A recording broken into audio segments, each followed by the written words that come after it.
Hi friends, welcome back again to my this series of new pension scheme, national pension scheme. तो इसमें हम लोग चर्चा कर रहे थे चैप्टर नंबर 4 की, जिसके बारे में है क्वालिफाइंग सर्विस के बारे में। तो the commencement of qualifying service rule number इसका 8 बोलता है कि कमेंसमेंट ऑफ क्वालिफाइंग सर्विस को किस तरह से कमेंस किया जाएगा। तो subject to the provision of this rule, इस रूल के अधीन जो है qualifying service of the government servant shall be commence from the date he takes charge, जब जिस दिन से वो पोस्ट का चार्ज लेता है उस दिन से उसे, which is first appointed in substantive in, या फिर ऑफिसिएटिंग या टेम्परेरी कैपेसिटी में जिस दिन वो चार्ज लेता है उस दिन से उसको क्वालिफाइंग सर्विस वहाँ से उसकी कमेंसमेंट हो जाती है, मतलब चालू हो जाती है। प्रोवाइडेड दैट ऑफिसिएटिंग और टेम्परेरी सर्विस, जो ऑफिसिएटिंग या टेम्परेरी सर्विस है, इज़ फॉलोड विदाउट इंटरप्शन, बिना उसके इंटरप्शन के वो सर्विस आगे बढ़नी चाहिए, तब उसको जो है कंटिन्यू वहाँ से माना जाएगा। अगर वहाँ पर इंटरप्शन हो गया तो उसको उस पीरियड को काउंट नहीं किया जाएगा।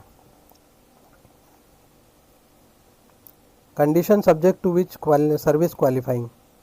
कौन कौन सी कंडीशंस है। एक government employ shall not qualify, उसे क्वालिफाई नहीं माना जाएगा अनलेस हिज ड्यूटी, अगर उसकी ड्यूटी या pay are regulated by the government के द्वारा अगर नहीं होती है उसकी, और under condition determine in the government, या फिर उसकी पेंशन जो गवर्नमेंट ने कंडीशन डिटरमाइन की उसके अनुसार नहीं होती है तो उसे नहीं माना जाएगा गवर्नमेंट सर्वेंट। इसमें एक्सप्लेनेशन दिया है कि फॉर द पर्पज ऑफ सब rule the expression service means, service का मतलब होता है कि सर्विस अंडर द गवर्नमेंट के अंदर जो सर्विस आती है उसे, and paid by the government from the consolidated fund of India, उसे जो पेमेंट मिलती है जो consolidated fund of government India का है उससे मिलती है, या local fund administered by the government,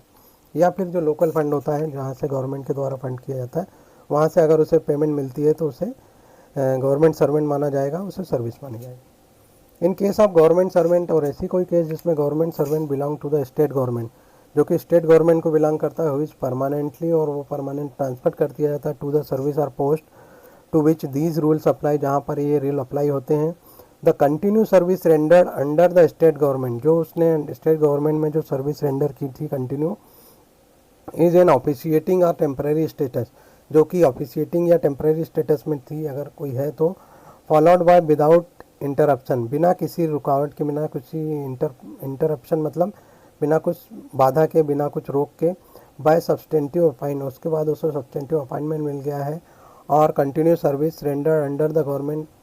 या फिर जो गवर्नमेंट के अंडर जो उसने कंटिन्यू सर्विस की थी, इज एन ऑफिशिएटिंग या temporary status as may B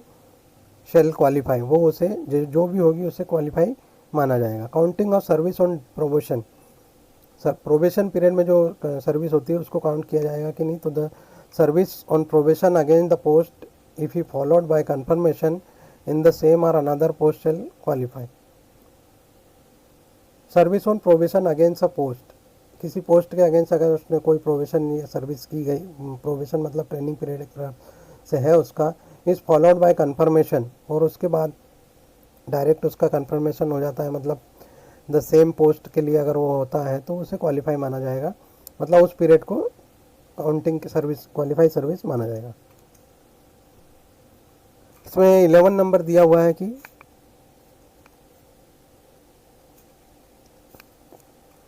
11 number counting of service as apprentice, apprentice की जो सर्विस रहेगी उसे क्या काउंट किया जाएगा कि नहीं। तो service is an apprentice shall not qualify, ठीक है, service as an apprentice shall not qualify, उसे क्वालिफाई नहीं किया जाएगा, एक्सेप्ट इन केस ऑफ, जहाँ पर subordinate audit and account service की बात होती है, apprentice in Indian audit account department में जो सर्विस होती है, या फिर डिफेंस अकाउंट डिपार्टमेंट में सर्विस होती है, इसको छोड़कर कहीं की भी जो अप्रेंटिस सर्विस होती है उसे क्वालिफाई नहीं माना जाएगा। Counting of period spent on leave, जो लीव पर पीरियड स्पेंड किया उसे काउंट किया जाएगा कि नहीं। तो ऑल लीव ड्यूरिंग सर्विस, जो भी सर्विस के दौरान ली गई है विच लीव सैलरी, जिसके लिए लीव सैलरी मिली है उसको, या फिर all extra ordinary leave granted on medical ground पे उसको जो एक्स्ट्रा ऑर्डिनरी लीव मिली है, shall count as qualifying service, तो वो सारी क्वालिफाइंग सर्विस के लिए काउंट की जाएगी। प्रोवाइडेड दैट, बशर्ते in the case of extra ordinary leave, जो एक्स्ट्रा ऑर्डिनरी लीव मिली है other than extra ordinary leave granted on medical ground, जो भी एक्स्ट्रा ऑर्डिनरी लीव जो कि अदर देन मेडिकल ग्राउंड पे ली गई है, तो उस कंडीशन में क्या रहेगा, अपॉइंटिंग अथॉरिटी में at the time of granting leave, उस समय जो अपॉइंटिंग अथॉरिटी है वो ग्रांट करता है leave, allow the period of that, उस पीरियड को अलाउ करेगा leave to count as qualifying service, उसे क्वालिफाइंग सर्विस के लिए अलाउ करेगा, तभी जो है उसे उस पीरियड को काउंट किया जाएगा सर्विस, क्वालिफाइंग सर्विस के लिए। अगर उन्होंने ऐसा कुछ रिमार्क उसमें नहीं डाला है तो उस पीरियड को नहीं माना जाएगा। अगर उसने एक्स्ट्रा ऑर्डिनरी लीव है without producing any medical certificate, okay, due to his inability to join, अगर किसी कारण से वो ज्वाइन नहीं कर पाता है कहीं ड्यूटी को, ड्यू टू सिविल अकोमोडेशन के कारण, कुछ ऐसा सांप्रदायिक सिविल कमोशन हो गया, सांप्रदायिक ऐसा कुछ हो गया जिसके कारण कि वो ड्यूटी ज्वाइन नहीं कर पाया, तो उस कंडीशन में भी उस पीरियड को काउंट किया जाएगा। फॉर परस्यूइंग हायर स्टडी, जहाँ पर हायर स्टडी परस्यूट कर रहा है वो, और जो कि उसकी ड्यूटी ऑफिशियल ड्यूटी को करने में उसके लिए यूज़फुल रहेगी, तो उस पीरियड को भी जो है काउंटिंग सर्विस, क्वालिफाइंग सर्विस के लिए काउंट किया जाएगा। Counting of period spend on training, training पे जो पीरियड स्पेंड किया गया है उसकी काउंटिंग के लिए, तो जो पीरियड ट्रेनिंग पे बिताया जाता है, किया जाता है, बाय द गवर्नमेंट में बाय ऑर्डर, ऑर्डर के द्वारा डिसाइड करेगी कि whether time spend by the government servant under training immediately before appointment, उसके अपॉइंटमेंट से बिफोर जो ट्रेनिंग पीरियड रहेगा उसके बारे में एक ऑर्डर या डिसाइड किया जाएगा। फॉर ग्रुप ए और ग्रुप बी सर्विस के लिए government shall count as qualifying service, उसके लिए एक ऑर्डर निकालेगी। Time spend by government servant, जो ग्रुप सी की पोस्ट के लिए है, जो टाइम स्पेंड किया उसने ट्रेनिंग के लिए बिफोर अपॉइंटमेंट के दौरान, तो वो shall be count as qualifying service. मतलब ट्रेनिंग पीरियड अगर इनडायरेक्ट वे में बोला जाए तो training period is count for period qualifying service, उसे काउंट किया जाता है। लेकिन ग्रुप ए और बी सर्विस के लिए है तो उसके लिए ऑर्डर या फिर डिसाइड बात किया जाता है कि उसे इंक्लूड करना है या नहीं करना है। और ग्रुप सी सर्विस में हुआ रिक्वायर्ड टू अंडरगो डिपार्टमेंट, जहाँ पर अंडरगो डिपार्टमेंट ट्रेनिंग होती है, कोई प्रमोशन आया या कुछ ऐसी ट्रेनिंग आई जिसका कि डिपार्टमेंट उसको ट्रेनिंग के लिए भेजता है, तो उस डिपार्टमेंट ट्रेनिंग को जो है क्वालिफाइंग सर्विस माना जाएगा, और उसके बाद जो अपॉइंटमेंट दिया जाता है तो उस पीरियड को पूरा क्वालिफाइंग सर्विस माना जाता है, जिस पीरियड के लिए उसे अलाउंसेज जो पे मिलती है उसके अनुसार। 14 नंबर दिया है counting of period of suspension, suspension का जो पीरियड है उसको क्या काउंट किया जाएगा, तो time passed by the government servant under suspension, government servant ने जो टाइम पास किया है, टाइम बिताया अंडर सस्पेंशन में, पेंडिंग इंक्वायरी इनटू कंडक्ट, जिसके की इंक्वायरी चालू थी, पेंडिंग थी, shall count as a qualifying service, उसे क्वालिफाइंग सर्विस के लिए काउंट किया जाएगा जब ऐसी इंक्वायरी का कंक्लूजन हो जाएगा, and he has been fully, और उसे पूरी तरह से एक्सोनरेट मतलब माफ़ कर दिया जाए, वरी कर दिया जाए, या फिर माइनर पेनल्टी, या फिर उस पर एक माइनर पेनल्टी इम्पोज कर दी गवर्नमेंट सर्वेंट के ऊपर, या फिर द सस्पेंशन इज हेल्ड, या जो सस्पेंशन किया गया था टू बी होली अनजस्टिफाई, उसे डिक्लेयर कर दिया जाए अनजस्टिफाई, अगर इस कर दिया है तो उसे जो है क्वालिफाइंग सर्विस माना जाएगा। इन अदर केसेस, वही अदर केस में the period of suspension shell not count, उसे काउंट नहीं किया जाएगा यदि नहीं द अथॉरिटी, अनलेस मतलब यदि नहीं द अथॉरिटी कम्पिटेंट टू पास, अगर अथॉरिटी कम्पिटेंसी ऑर्डर पास नहीं करती है कि उसे उस टाइम पीरियड को क्वालिफाइंग सर्विस में इंक्लूड किया जाए, अगर ऐसा ऑर्डर अथॉरिटी कम्पिटेंट ऐसा ऑर्डर नहीं देती है तो उस कंडीशन में उसे काउंट नहीं किया जाएगा। लेकिन अगर उसे एक्सोनरेट कर दिया गया या फिर अनजस्टिफाई कर दिया गया उस पीरियड को, तो उसे क्वालिफाइंग सर्विस माना जाएगा। For feature of service on dismissal or removal, पुरानी सर्विस को जब्त करना होता है फॉर फीचर, अगर डिसमिस या रिमूव कर दिया गया है government servant from the service या फिर post entail forfeiture is service, तो जो है वो इंटेल्स रहेगा फॉर फीचर इज सर्विस के लिए, उसे ज़रूरी माना जाएगा कि उसे डिसमिजल या रिमूवल के बाद उसकी सर्विस को फॉरफीचर कर लिया जाए। Counting of past service on rain statement, जो पुरानी सर्विस थी उसको रेन स्टेटमेंट किया जाएगा, तो उस कंडीशन में किस तरह काउंट किया जाएगा। तो गवर्नमेंट सर्वेंट हुई डिसमिस, ऐसा कोई गवर्नमेंट जिसे कि डिसमिस कर दिया, रिमूव कर दिया या फिर कंपलसरी रिटायरमेंट कर दिया गया from service, but is reinstate on appeal, लेकिन उसके बाद वो अपील करता है और रिव्यू करता है, और उस कंडीशन में अगर वो इंटाइटल हो जाता है फास्ट सर्विस फॉर क्वालिफाइंग, तो उसे he is entitle for qualifying service के लिए उसे इंटाइटल अगर मान लिया जाता है तो उसे काउंट किया जाएगा।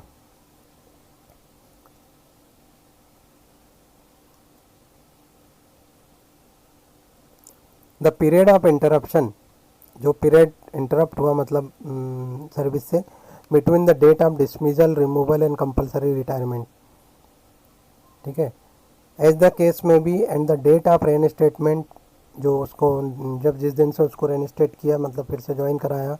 And the period of suspension, और जो पीरियड जो सस्पेंशन का था अगर कोई था, तो shall not count as qualifying service, उसे क्वालिफाइंग सर्विस के लिए काउंट नहीं किया जाएगा, अनलेस यदि regularised as duty on leave by specific order,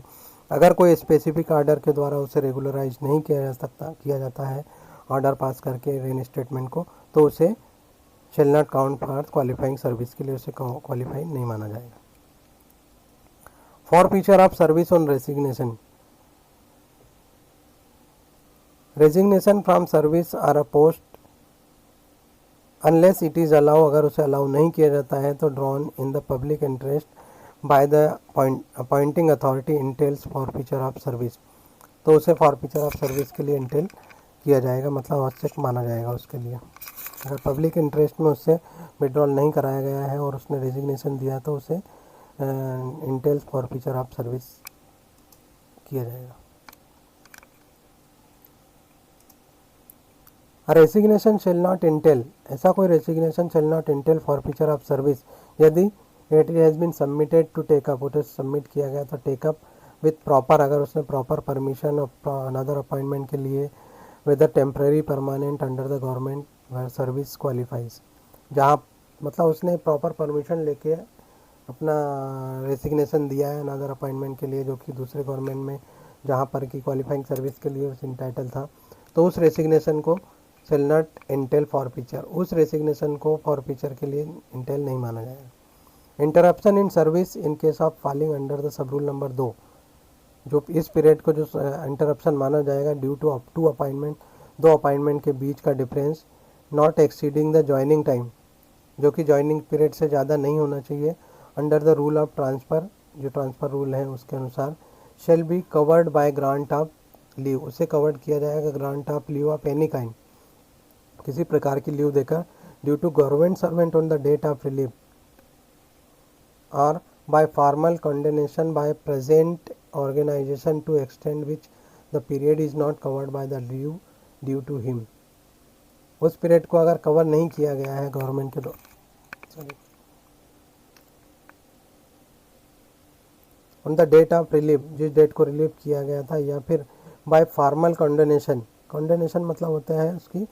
निंदा करना, बाय प्रेजेंट ऑर्गेनाइजेशन, या माफ़ कर देना condonation, माफ़ीनामा,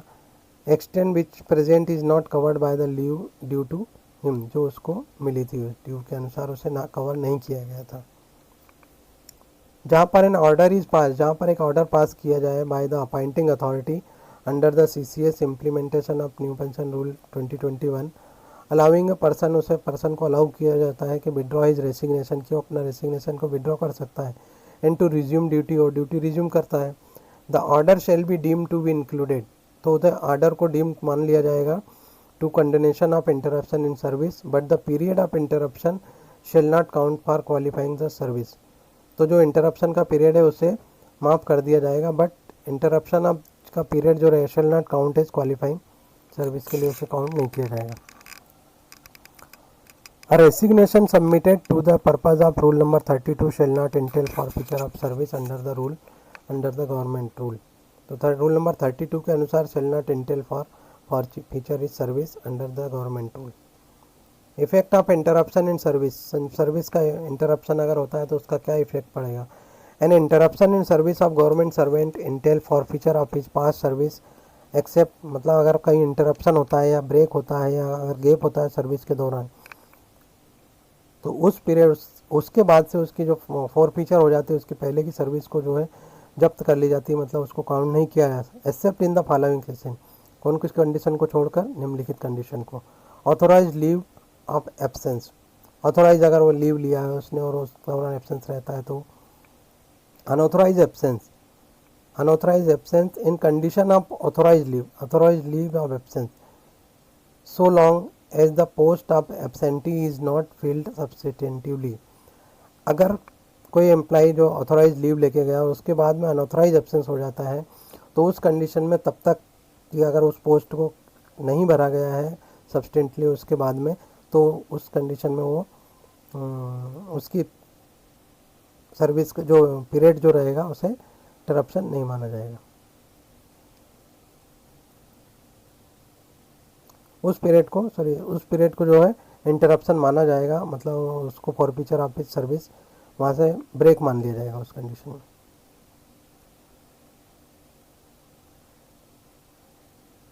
unauthorized absent in condition of unauthorised leave of absentee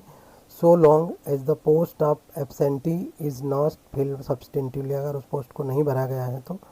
इसे इंटरप्शन इन सर्विस उसका इफेक्ट रहेगा। सस्पेंशन, जहाँ पर एक एम्प्लॉय सस्पेंड होता है where it is immediately followed by reinstatement, और उसके बाद उससे रीइंस्टेट कर दिया जाता है, वेदर इन द सेम या फिर उसमें सेम या फिर डिफरेंट पोस्ट में, या फिर और द डिफरेंट गवर्नमेंट, या फिर whether the government servant dies, government servant की मृत्यु हो जाती है, या इज़ परमिटेड टू रिटायर, उसे परमिट किया जाता है रिटायर करने के लिए, या is retired on attaining the age of compulsory retirement while on under suspension, अगर अंडर सस्पेंशन में है उस कंडीशन में, तो transfer to non qualifying service is an establishment under the control of government if such transfer has been ordered by the competent authority in public interest, public interest में competent authority के द्वारा अगर उसका transfer कर दिया जाता है। Non qualifying service is an established under the control of government, जहाँ पर under the control of government में नॉन क्वालिफाइंग सर्विस है। Joining time while on the transfer from one post to another post, एक post से दूसरी post पर जहाँ पर ज्वाइनिंग टाइम दिया जाता है, transfer one post to another post होता है तो। नॉट विथ स्टैंडिंग, इसके बावजूद anything content in sub rule number 1, the appointing authority में या फिर बाय ऑर्डर कम्यूट रेट्रोस्पेक्टिवली, मतलब पुराने समय से, the period of absence without leave as extra ordinary leave, उस पीरियड को विदाउट लीव या फिर एक्स्ट्रा ऑर्डिनरी लीव से, एब्सेंट विदाउट लीव, बिना छुट्टी के एब्सेंट या फिर एक्स्ट्रा ऑर्डिनरी लीव उसे मान सकता है।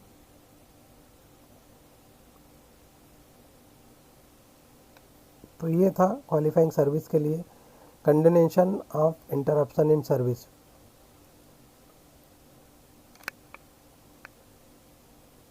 In the absence of specific indication to the contrary in the service book, कोई स्पेसिफिक इंडिकेशन है to contrary in the service book में, एन इंटरप्शन, ऐसा कोई इंटरप्शन मतलब गैप या सर्विस का ब्रेक, बिटवीन टू स्पेल, ऐसी कोई दो स्पेल सर्विसेज में, rendered by the government servant under the government including civil services rendered and paid out of defence services estimate the under estimate shall be treated as automatically condoned and the pre-interruption service treated as qualifying service, उसे qualifying service माना जाएगा। इसका मतलब ये है कि ऐसा कोई पीरियड जिसका कि सर्विस बुक में स्पेसिफाई मेंशन नहीं है, तो अगर और ऐसा कोई इंटरप्शन आता है दो सिविल सर्विस के, जो कि गवर्नमेंट सर्वेंट के मतलब सिविल सर्विस के दौरान, दो पीरियड के दौरान अगर आता है तो, और उसके लिए पेड किया गया डिफेंस सर्विस एस्टिमेट के द्वारा या रेलवे एस्टिमेट के द्वारा, सेल बी ट्रीटेड, उसे ऑटोमेटिकली ट्रीट कर लिया जाएगा, shall be treated automatically condone, automatic उसे माफ़ कर दिया जाएगा, और जो pre interruption service shall treated as qualifying service. Nothing in the rule number 1, rule number 1 के छोड़कर shall apply to the interruption caused by resignation, उसमें अगर मान लो रेजिग्नेशन के द्वारा अगर इंटरप्शन आता है डिसमिसल या रिमूवल के अनुसार, पार्टिसिपेंट इन द स्ट्राइक या फिर पार्टिसिपेशन इन द स्ट्राइक में अगर आता है तो उसे इसमें रूल नंबर 1 के अनुसार उसे शामिल नहीं किया जाएगा। मतलब ये कंडीशन नहीं होना चाहिए, तब इस इंटरप्शन को उसे क्वालिफाइंग सर्विस माना जाएगा। अगर ये इनमें से कोई कंडीशन बनती है इस इंटरप्शन की तो उसे क्वालिफाइंग सर्विस नहीं माना जाएगा। The period of interruption referred in sub rule number 1 shall not count as a qualifying service. The period of interruption referred in sub rule number 1 का जो रहेगा shall not count as qualifying service. Period of deputation, अगर कोई employ deputation पे गया है दूसरी service में, इंडिया में या फिर बाहर में, तो डेप्यूटेशन यूनाइटेड स्टेट में, इंटरनेशनल ऑर्गेनाइजेशन में, उस पीरियड को क्वालिफाइंग सर्विस के लिए माना जाएगा। And gratuity provided contribution in respect of gratuity have been deposited in the for set period इधर by the government servant himself और बाय द फॉरेन एम्प्लॉय। उस पीरियड के लिए जो भी गवर्नमेंट का कंट्रीब्यूशन होता है, अगर वो एम्प्लॉय के द्वारा या फॉरेन एम्प्लॉयर के द्वारा अगर जमा किया गया तो उसे क्वालिफाइंग सर्विस के लिए काउंट किया जाएगा। एक्सप्लेनेशन है कि for the purpose of this rule the rate of contribution, जो कंट्रीब्यूशन का जो रेट रहेगा counting for the period of as qualifying service for the purpose of grant of gratuity shall be regulated, उसे अगर regulate किया गया है according with the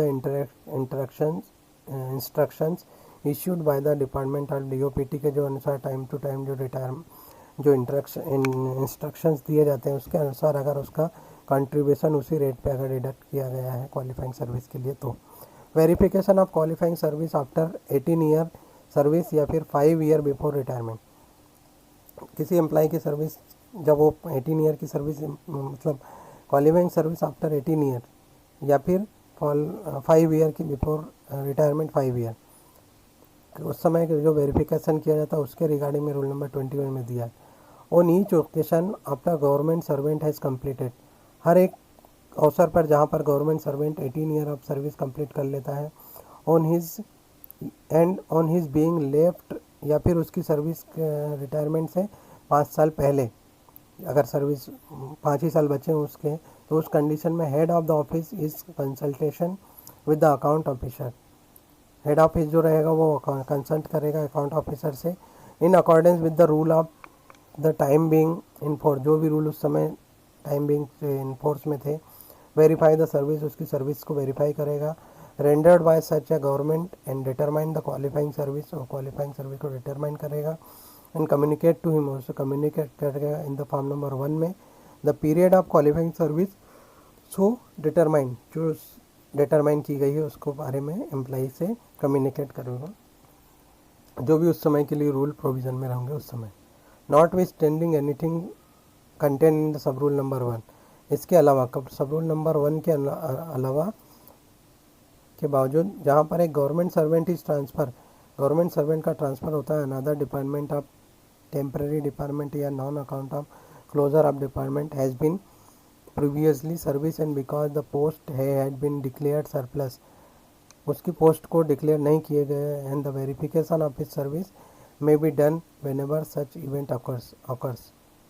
और जो वेरिफिकेशन ऑफ सर्विस किया गया था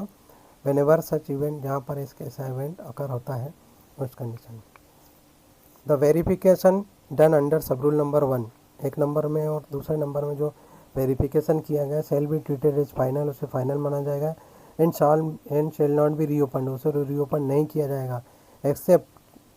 मतलब इसके अलावा को छोड़कर जहाँ पर नेसेसिएटेड by the subsequent change,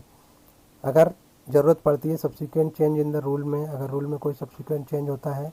and order governing the condition under which the service qualifying for gratuity, अगर सर्विस क्वालिफाइंग फॉर ग्रेजुटी के लिए अगर कुछ चेंजेस आते हैं कंडीशन में, उस कंडीशन के छोड़कर बाकी किसी कंडीशन में 1 और 2 के अनुसार अगर कोई चेंजेस उसे जो